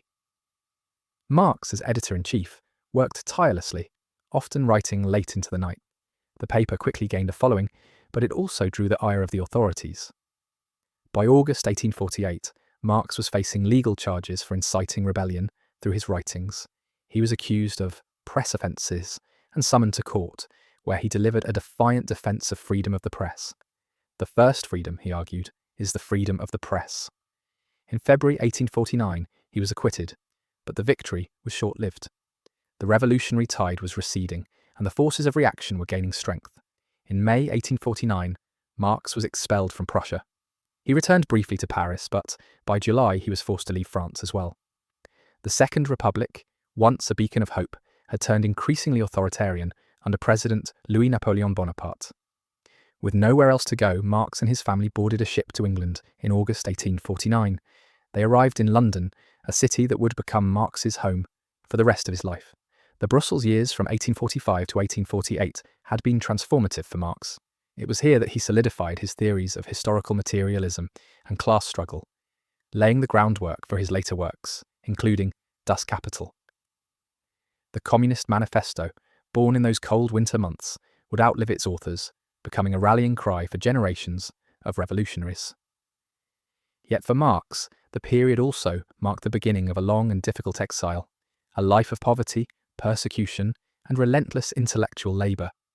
As he settled into London, Marx carried with him the lessons of Brussels, the power of ideas, the inevitability of struggle, and the unyielding belief that the future belonged to the proletariat.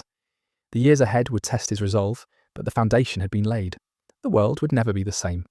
It is August 1849. London, a city swollen with refugees fleeing the failed revolutions of 1848. Karl Marx, gaunt and weary, steps off a boat onto the banks of the Thames. He carries little more than his books, his wife Jenny, and their 3 children. The revolutions across Europe have collapsed, and Marx, now stateless, has nowhere else to go.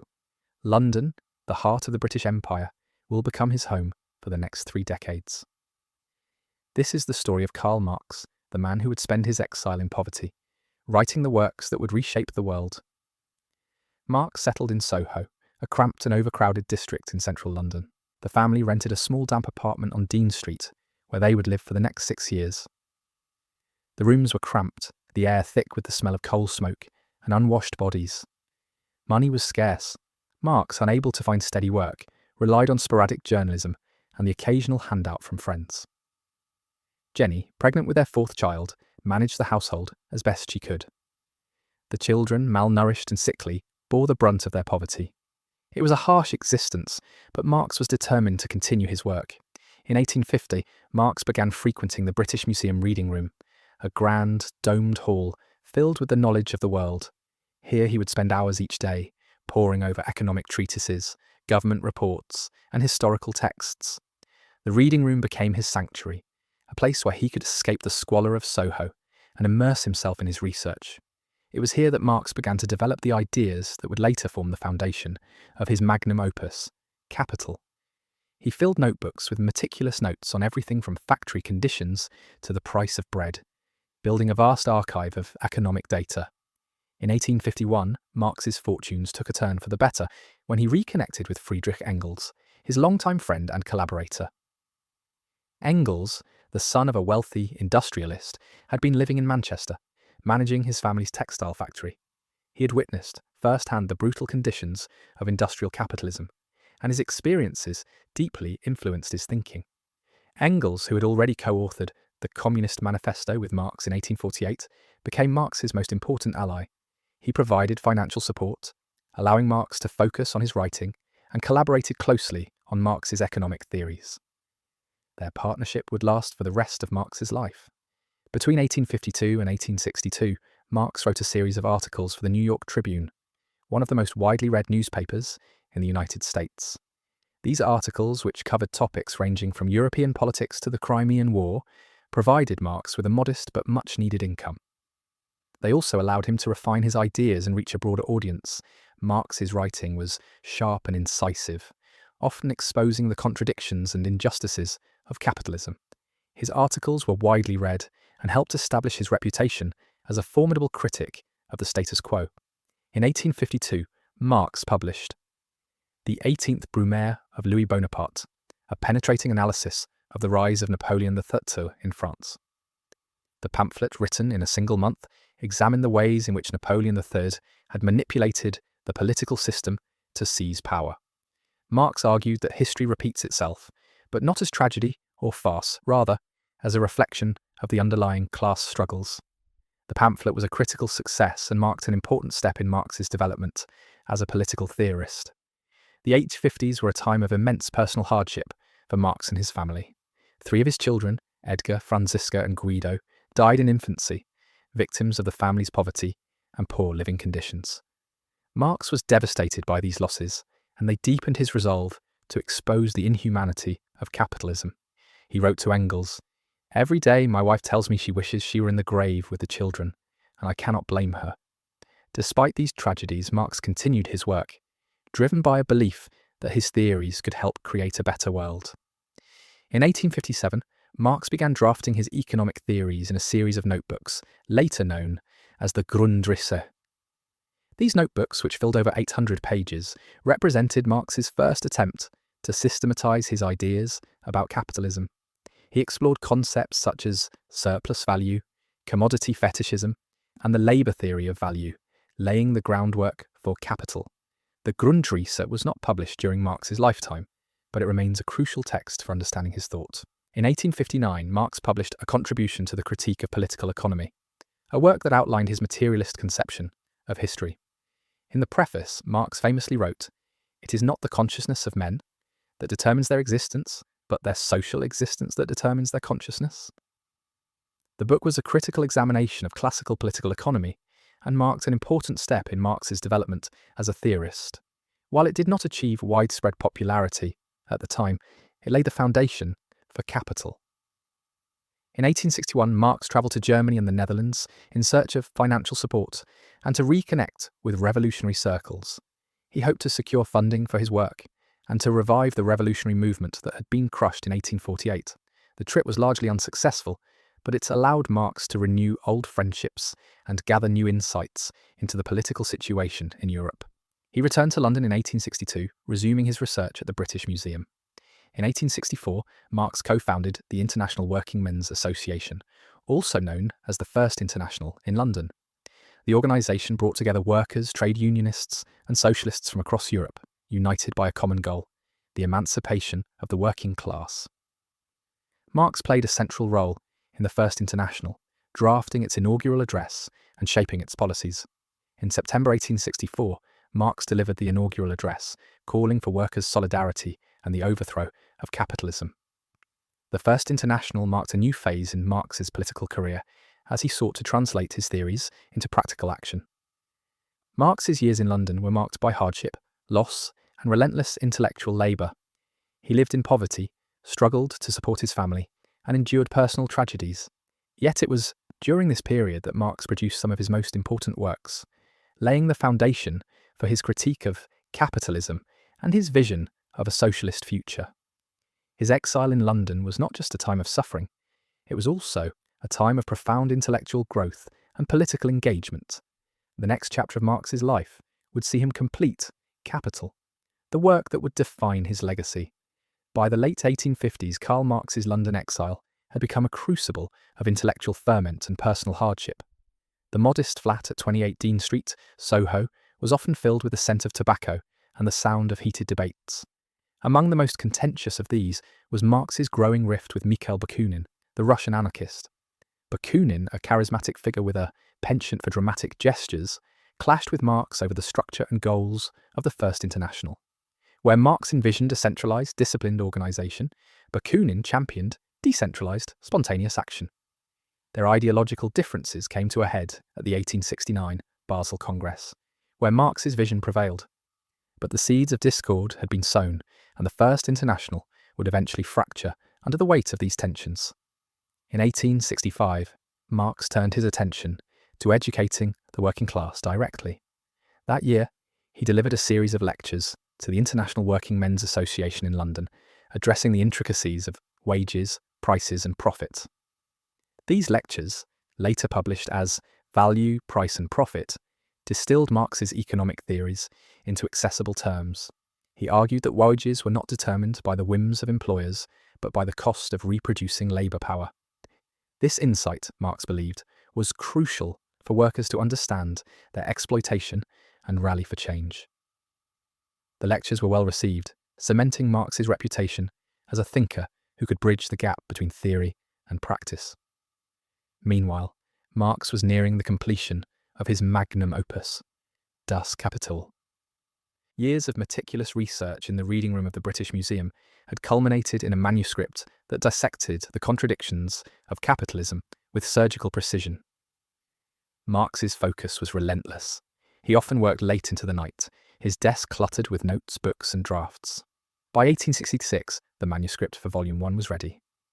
The book analysed the capitalist mode of production, tracing the origins of surplus value and the mechanisms of exploitation. It was a dense, scholarly work, yet Marx infused it with a sense of urgency, warning of capitalism's inherent instability and the inevitability of class struggle. In September 1867, a Das Kapital was published in Hamburg by Otto Meissner. The first edition ran to just 1,000 copies, a modest print run that belied the book's monumental impact. Marx dedicated the volume to Wilhelm Wolff, a fellow revolutionary and steadfast supporter who had passed away in 1864. The dedication was a poignant acknowledgement of the sacrifices made by those who had fought alongside Marx. Despite its limited initial circulation, Das Kapital began to seep into the consciousness of European workers and intellectuals. It would become the cornerstone of Marxist thought, shaping socialist movements for generations to come. Marx's health, however, was faltering.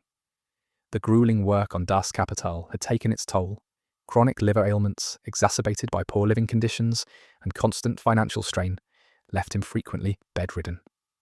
Jenny Marx, his wife, wrote of their struggles in a letter to a friend, describing the family's reliance on Engels' generosity. Engels, now a successful businessman in Manchester, provided regular financial support, enabling Marx to continue his work. Yet the strain was evident. Marx's correspondence from this period is filled with references to his deteriorating health and the toll it took on his productivity. Despite his physical struggles, Marx remained intellectually active. He maintained a prolific correspondence with socialist leaders across Europe, offering advice and encouragement. His letters to figures like August Bebel and Wilhelm Liebknecht in Germany and Paul Lafargue in France reveal a man deeply engaged in the political struggles of his time. Marx's influence extended beyond his writings. His ideas were beginning to take root in emerging labour movements, shaping their strategies and goals. In September 1867, Marx attended the Congress of the First International in Lausanne, Switzerland. It was a rare departure from his London exile, and he used the occasion to advocate for his economic theories. The Congress debated issues ranging from workers' rights to the role of the state, with Marx's ideas often at the centre of discussions. His presence was a reminder of the international scope of the socialist movement, even as he remained a relatively obscure figure in broader society. Back in London, Marx continued to refine his theories. He began planning additional volumes of Das Kapital, though these would remain incomplete at the time of his death. Volume 2 and Volume 3, edited and published posthumously by Engels, expanded on Marx's analysis of capitalism's contradictions and its historical trajectory. These works, along with Marx's earlier writings, formed the foundation of what would later be known as Marxism. Throughout this period, Marx's family relied heavily on Engels' financial support. The Engels-Marx partnership was one of the defining features of Marx's life in London. Engels not only provided financial assistance, but also served as a sounding board for Marx's ideas. Their collaboration was a testament to the power of solidarity in the face of adversity. By the late 1860s, Marx's London exile had solidified his reputation as a revolutionary thinker. His ideas, once confined to small circles of intellectuals and activists, were beginning to gain traction among European workers. The publication of Das Kapital marked a turning point, laying the groundwork for the socialist movements that would shape the 20th century. Yet Marx remained a figure of contradictions, a theorist who sought to change the world, yet lived in relative obscurity, a revolutionary who inspired millions, yet struggled with personal hardship. As the decade drew to a close, Marx's health continued to decline. The years of overwork and financial strain had left him physically weakened, yet his intellectual vigour remained undiminished. He continued to write, correspond, and engage with the political struggles of his time. The London exile, once a period of isolation and hardship, had become a crucible of revolutionary thought. Marx's legacy was taking shape, even as he remained unaware of the full extent of his impact. In the end, Marx's London years were a testament to the power of perseverance. Despite personal struggles and ideological conflicts, he remained committed to his vision of a world free from exploitation. His ideas, forged in the crucible of exile, would go on to inspire generations of revolutionaries. The story of Karl Marx is not just the story of a man, but the story of an idea, one that continues to resonate in the struggles of the present. It is September 1867, Hamburg, Germany. A thin, middle-aged man with a thick beard and a furrowed brow sits at a cluttered desk, proofreading the final pages of a manuscript that has consumed him for decades. The printer's ink still smells fresh on the paper. He signs his name at the bottom of the preface, Karl Marx. The title, Das Kapital, Volume 19, will soon circulate across Europe, dissecting the inner workings of capitalist production with surgical precision. Its publication marks the culmination of Marx's life's work, though its full impact will not be felt for decades. This is the story of Karl Marx, the philosopher who reshaped the modern world. By the time Das Kapital appeared in print, Marx had already spent years in exile, poverty, and relentless intellectual labour. The book's release was not met with immediate acclaim. Its dense prose and intricate economic theories appealed primarily to a niche audience of socialist thinkers and workers' leaders. Yet within its pages lay a systematic critique of capitalism that would inspire generations of revolutionaries. Marx argued that capitalism's inherent contradictions, its exploitation of labour, its cycles of crisis, and its tendency toward monopolization would inevitably lead to its downfall. For now, though, the book's influence was confined to a small circle of readers. Its true significance would unfold slowly, like a delayed fuse. In 1868, Marx's daughter Eleanor, known as Tussie, began to emerge as a political force in her own right. At just 13 years old, she'd already accompanied her father to meetings of the International Working Men's Association, absorbing the debates and discussions that shaped the socialist movement. Now at 23, Eleanor became actively involved in organising workers' groups in London. Her energy and commitment mirrored her father's, though she brought her own perspective to the struggle. Eleanor's activism signalled the beginning of a new generation of Marxists, one that would carry the torch forward into the 20th century. Marx, though proud of his daughter, remained preoccupied with his own work, grappling with the complexities of Volume 2 of Das Kapital. The following year, Marx found himself embroiled in a bitter, ideological conflict at the Basel Congress of the First International. His opponent was Mikhail Bakunin, a charismatic anarchist who rejected the idea of a centralized state as the vehicle for revolutionary change. Bakunin argued that any state, even one led by socialists, would inevitably reproduce the hierarchies and oppressions of the old order. Marx, by contrast, insisted that the working class must seize state power to dismantle capitalism and build a socialist society. The debate grew heated, exposing deep rifts within the International. For Marx, the clash with Bakunin was not merely theoretical, it was a struggle for the soul of the movement he had helped to create. In 1870, Europe was plunged into war as Prussia and France clashed in a conflict that would reshape the continent. Marx, ever the analyst of historical forces, wrote the first address of the General Council of the International Working Men's Association on the Franco-Prussian War. In it, he urged workers on both sides to reject nationalism and recognise their shared interests as members of the proletariat. Marx's call for international solidarity fell on deaf ears, however, as the war escalated and nationalism prevailed. The conflict ended with the defeat of France and the proclamation of the German Empire, a development that Marx viewed with deep scepticism. He warned that the rise of a militaristic Germany would have far-reaching consequences for Europe. The year 1871 brought a seismic event that would define Marx's legacy, the Paris Commune. In March, the workers of Paris rose up against the French government, establishing a revolutionary government that sought to implement socialist principles. Marx watched the unfolding events with a mixture of excitement and trepidation. He saw the Commune as a historic breakthrough, the first instance of the working class seizing political power. In his writings, Marx hailed the Commune as a glorious harbinger of a new society. Yet he also recognised its fragility. The Commune was brutally crushed in May 1871, its leaders executed, and its supporters massacred. In the aftermath, Marx penned The Civil War in France, a passionate defence of the Commune, and a searing indictment of its enemies. The pamphlet became a rallying cry for socialists around the world, cementing Marx's reputation as the foremost theorist of revolution. The Paris Commune also intensified the divisions within the First International. At the Hague Congress in 1872, Marx and his supporters moved to expel Bakunin and his anarchist followers from the organisation. The decision marked a decisive break between Marxists and anarchists, a split that would shape the trajectory of the socialist movement for decades to come. Shortly after the Congress, Marx relocated the General Council of the International to New York, effectively ending its European influence. The move was a pragmatic one, aimed at preserving the organisation from internal strife and external repression. Yet it also signalled the waning of Marx's direct leadership in the movement he had helped to build. By 1873, Marx's health was in steep decline. Years of poverty, overwork, and political struggle had taken their toll.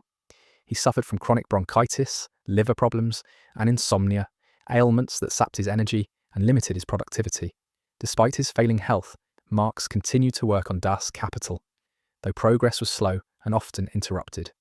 His correspondence with fellow revolutionaries, including Vera Zasulich in Russia, revealed his ongoing engagement with the challenges of socialist theory and practice.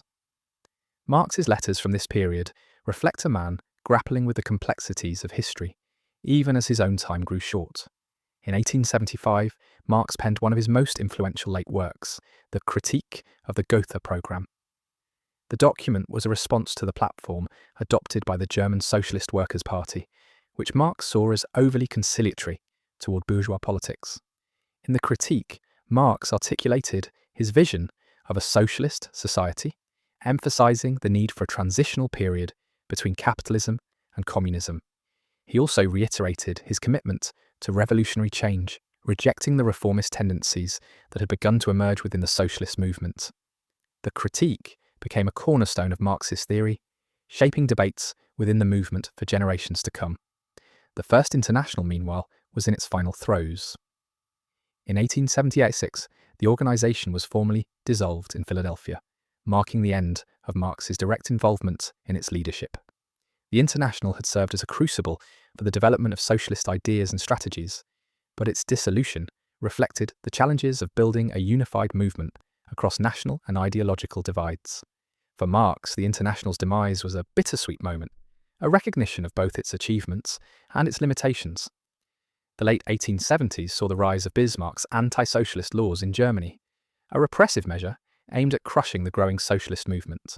Many Marxists were forced into exile, their organisations driven underground.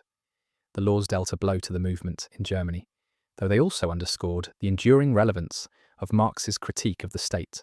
Despite the repression, Marx's ideas continued to spread, finding fertile ground in Russia, where revolutionaries like Vera Zasulich sought to apply his theories to the unique conditions of agrarian society. As the decade drew to a close, Marx's health continued to deteriorate, yet his mind remained sharp, his commitment to the cause undiminished. He corresponded with comrades across Europe, offering advice and encouragement, even as his own strength waned.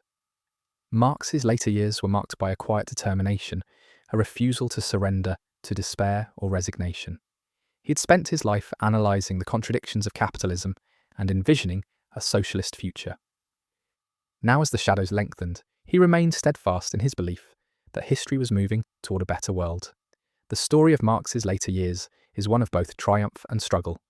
It is a story of intellectual rigour and personal sacrifice, of a man who devoted his life to the cause of human liberation. His ideas, once confined to the margins of society, would eventually reshape the world.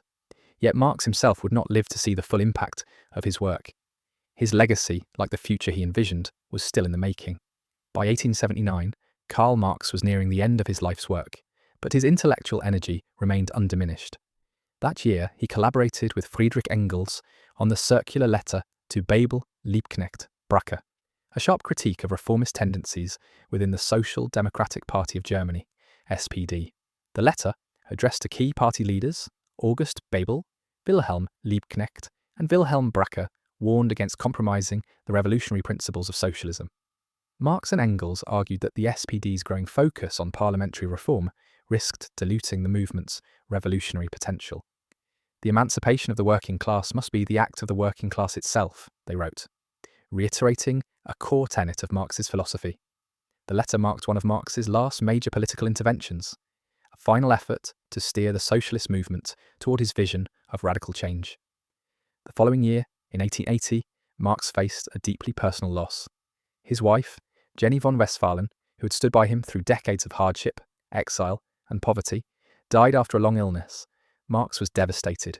Jenny had been not only his life partner, but also his intellectual confidant, helping to transcribe and edit his manuscripts despite her own declining health.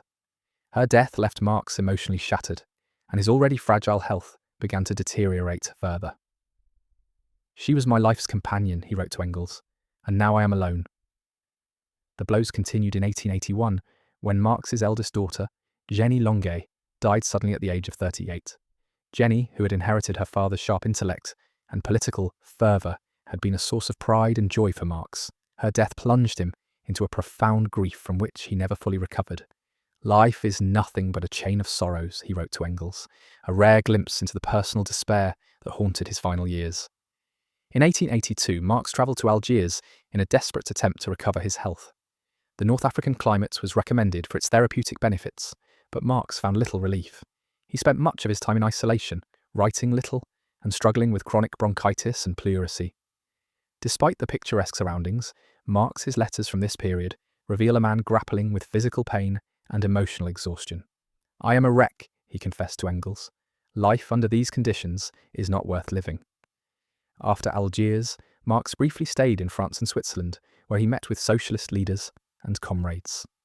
These meetings were largely symbolic, as Marx's deteriorating health prevented him from engaging deeply in political discussions. He returned to London in late 1882, his condition worsening with each passing day. By early 1883, Marx was confined to his home in London, cared for by his daughter, Eleanor, and Friedrich Engels. His once formidable intellect was now clouded by illness, and he spent his final days in relative silence, a stark contrast to the decades of fiery activism and relentless scholarship that had defined his life. On March 14, 1883, Karl Marx died at the age of 64. Engels, who had been Marx's closest friend and collaborator for nearly 4 decades, was at his side.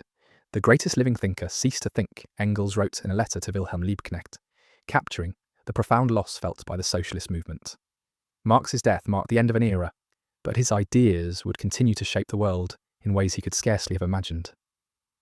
Marx's funeral took place on March 17, 1883, at Highgate Cemetery in London.